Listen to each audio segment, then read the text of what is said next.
Breaking the Spell. Welcome to Breaking the Spell, where I, Mr. David DeHaas, would like to explore the nature of politics in the modern age that is today. Now, this is a very important moment, folks. This is the moment where I give you all my first impression. What could I possibly say right now that will encompass the very essence of what I'm trying to do and speak to what this show is all about? What I want to say is this. That is, I know one thing, that I know nothing. These words come from ancient Greece. Socrates, Plato, it's a cliche. We all have heard it before. But I cannot emphasize enough how important these words are. This saying is not merely an intellectual exercise or a phrase that should be debated.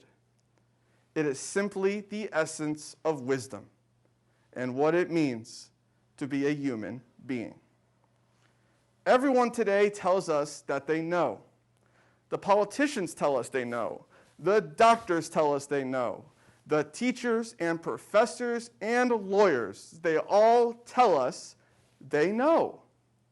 One side says they are right, the other side is wrong. We are right and they are wrong. But the reality is, nobody knows. Nobody is right and nobody is wrong.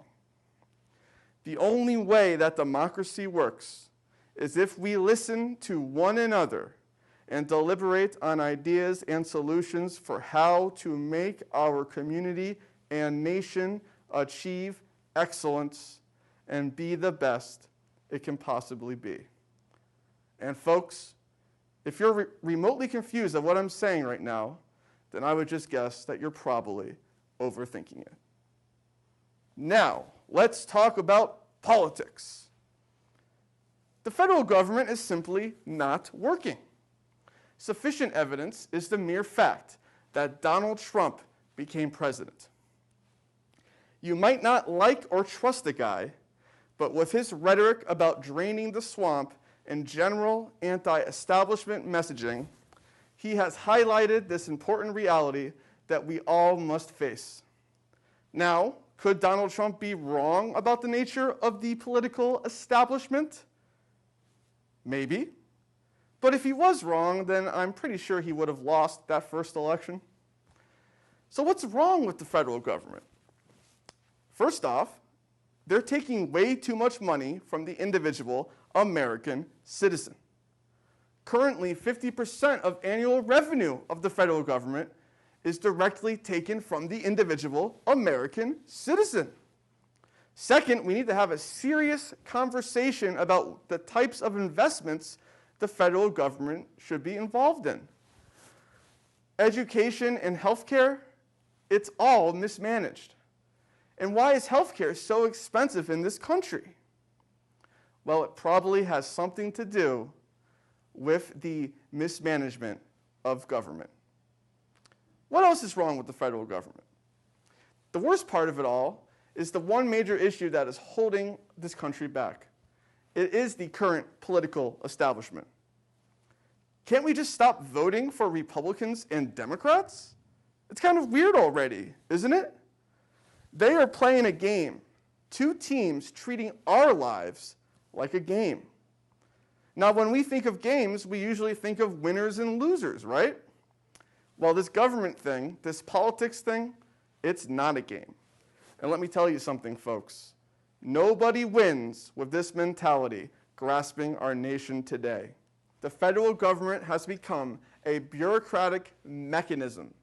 And many people in positions within this mechanism have not only been there for decades, but their intentions are not quite clear. The same issue with nefarious lobbying occurs within the bureaucracy, and it is this tight network of individuals who, for the most part, are very comfortable and have extreme wealth. This is the deep state. The deep state is not the question of whether or not it exists. At bare minimum, it is this simple network of wealthy elites. But instead of arguing over the reality of conspiracy theories, what we should be doing is figuring out how to transition the interests of our government from these people back to the constituents. So let us stop voting for those that represent the interests of the wealthy ruling class and corporations.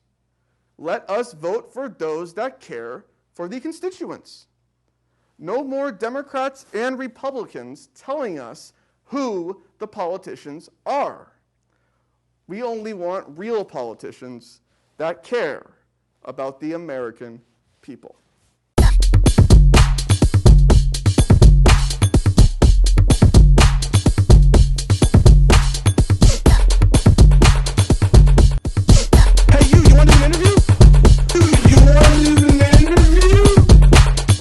Hey guys, I'm here with my friend Patrick McSherry. He is a computer scientist.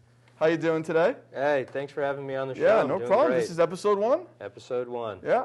So the current political establishment, the duly elected political establishment, what are they doing right? What's good about them?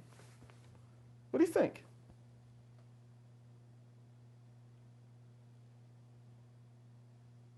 They're doing some things right. Yeah.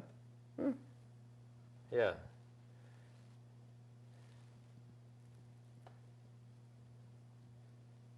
They've kept some of the initial process of how the government started, in terms of electing and having a democratic process. We're still electing people. That's right. pretty good. Yeah, having some. That's not bad. Some democratic process. That's in better a than most places. Republic. Yeah. Oh, right. Yeah. So we got that going. It's still continuous. Yeah. Pretty good, huh? Yeah, continuity is a good thing. Continuity. Sure. I mean, it's not working as, we would have hoped, but... Right. So I guess the one good thing is we still have elections. Right. We still have elections. And they count for something. Yeah. For now. Yeah.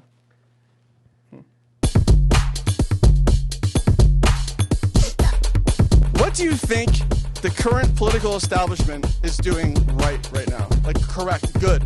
What are they doing good right now? Nothing.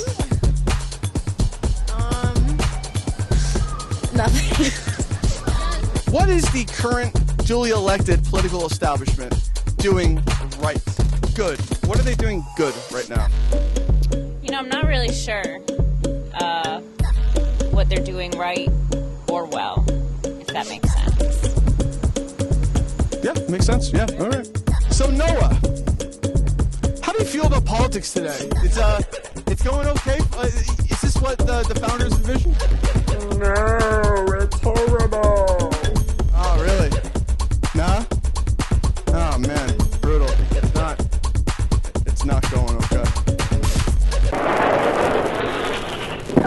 I mean, so what are we even doing wrong? Like, why do we have so many problems today? It drives me crazy a little bit.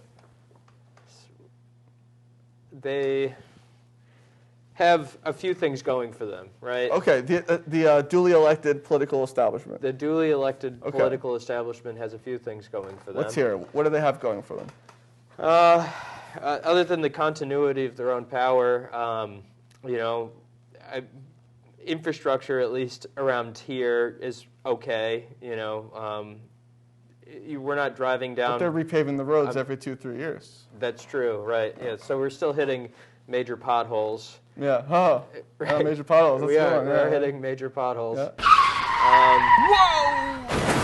Gas, I guess, is still relatively, less expensive than it is in like other parts of the world, but I guess that's another part for discussion. So, energy, I guess. Energy. We well, a lot of people say we're doing energy horribly, but what are you going to do?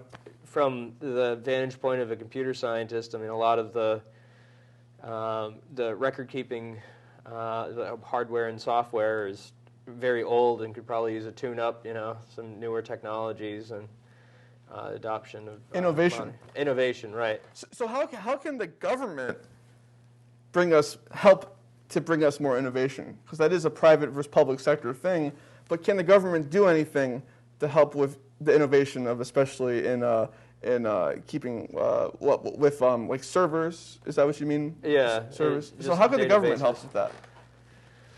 They could make it a more competitive market for the private sector, and they could help create the market for better technology systems. By doing what? Making it easier for smaller, mid-sized corporations to develop, more efficient and cost-effective software rather than, using global giants like IBM to, like big corporations that pay them lots of money to. Yeah, and the big corporations have an advantage with lobbying.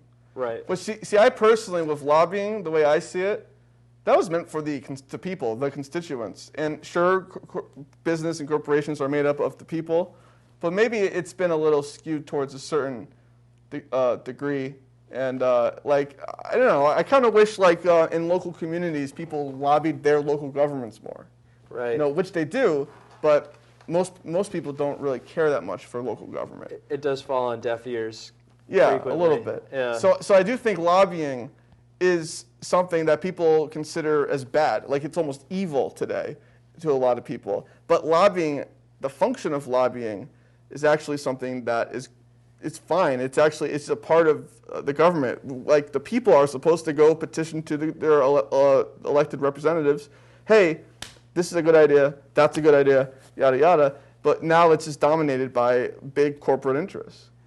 That's so right. how do we move that?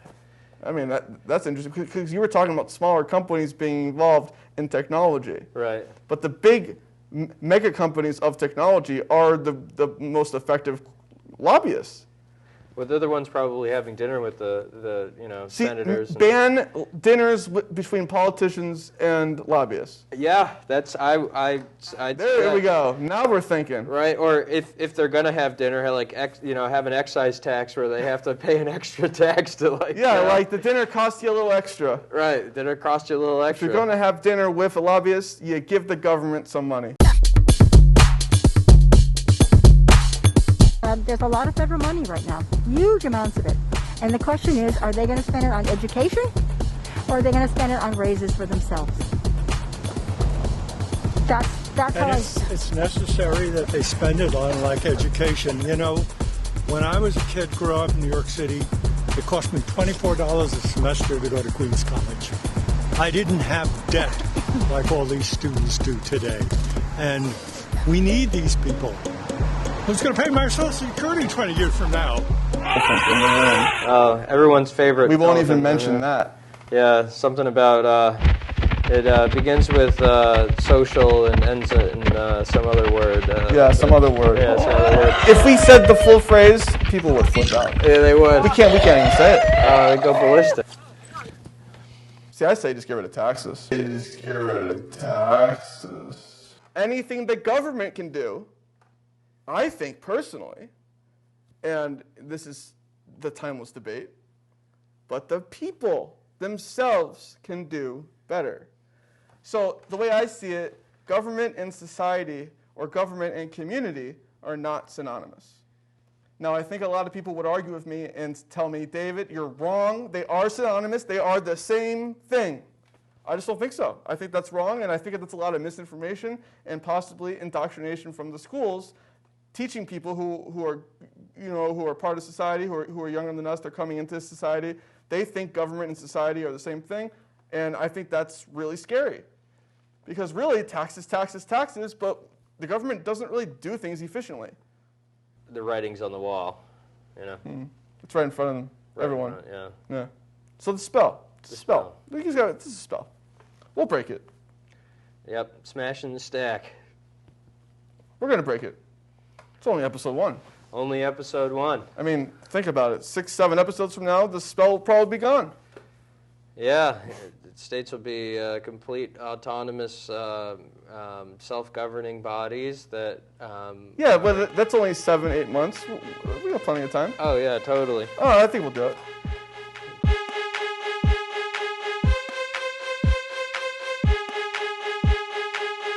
Breaking the spell. Sri Lanka, huh? Sri Lanka. They have the good elephants. Yeah.